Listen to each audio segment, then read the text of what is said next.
Sir Mark, base sa assessment nyo sa pagtugon ng mga kababayan kay Bagyong Tisoy, na-manage naman natin ito ng yung mga tinatawag na risk. Tama po kayo dyan. Ang ating pong mga kababayan ay handa na sa pagdating ng bagyo bago pa man actually siya dumating. Kasi po last week pa tayo nagpe-prepare, naghahanda. At kaya bilang parte nito, napagsabihan natin ang ating mga local governments at pati yung mga kababayan natin na kung maaga pa lang mag-evacuate na. Kaya naggawa tayo ng preemptive evacuation, kaya wala pa yung bagyo, nasa safer places na yung mga kababayan natin. Umabot po tayo ng more than 300 or 400,000 ng mga kababayan natin na nagsilikas. Naialis po natin sila dun sa mga danger zone ng storm surge, flood, at saka landslide. Kaya po we're hoping na yung ating casualty ay hindi ganun karami compared do sa mga nakalipas na bagyo na dumadaan. Correct. Ayan, may bagyo man o wala, laging nakaantabay sa anumang posibleng sakuna ang NDRRMC. Eto, Sir Mark, sa maikling paliwanag po, ano nga ba ang role ng inyong ahensya? Opo, ang NDRMC po kasi ay isang konseho o grupo ng mga ahensya ng pamahalaan na pinapamahalaan po yung ating disaster management program. Ang layon po namin ay masigurado na lahat po ng Pilipino ay matatag at ligtas laban sa kahit anong kalamidad sa bawat panahon. Yun po ang aming tinutulak sa ating sambayanan. Correct. Sir, ito po ang dami. I'm sure marami nakaka-relate dito kasi tuwing tutunog po yung alert na yun, talagang minsan muntik na natin mabitawin yung telepono natin sa lakas. Ito po ba ay talagang ginawa niyong ganon, na ganong kalakas? Reglamento po kasi sa batas natin, Republic Act 10639, na dapat lahat po ng mga kababayan natin ay makatanggap ng warning messages kapag may parating po na panganib. Ito pong nakalipas na bagyong Tisoy, malaki po kasi yung bagyo. Kaya halos lahat po ng tao sa Pilipinas nakatanggap nitong warning messages natin. At sinadya po talaga na ang warning messages po ay dapat makagising para yung mga kababayan natin, alam nila kung ano yung nangyayari. Kasi matatanggap mo lang yung message kung nandoon ka sa danger area. Opo. At talaga namang totoo siyang nakakagising dahil nung tumunog, nahulog ako sa kama.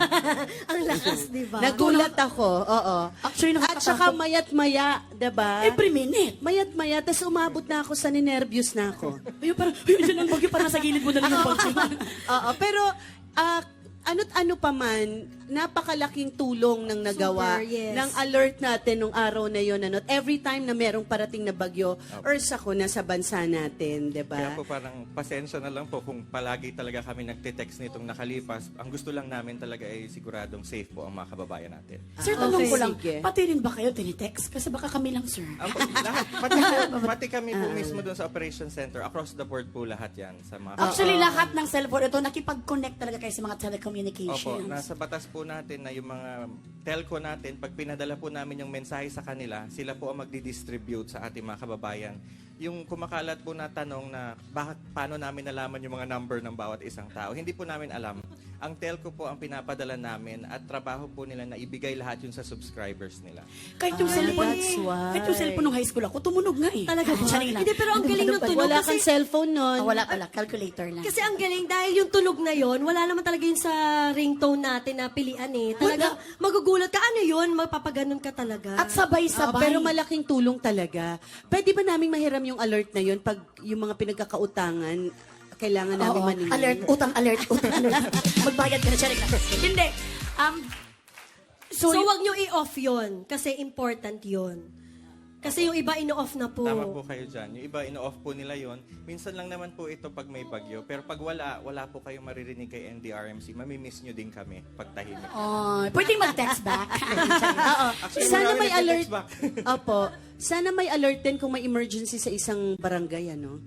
Ito po, Sana maimbento natin yan, di ba, Sir Mark? Isang pindot lang. Pwede po yan, pero yung barangay na po mismo ang mag-coordinate sa telco. Kasi sa amin po, national ang scope po namin. National, oo. O, di bali, isa sa batas natin yan. Congresswoman, huwag ka namang Ah, sige, oo. Ito na. Oo, wag Boto muna natin. ngayon. Oo. Wag Hindi. muna kayo. Di tsaka talagang nakikita din naman natin mga kapamilya na malaki ang naidulot din ito Oo sa naman, atin, sa naging paghahanda ready lahat. natin. Malaking Yes. naidulot na tulong. O natulong. O. Oo. Kailangan talaga ang paghahanda para sa anumang sakuna. Di ba? True. Maraming salamat, Sir Mark.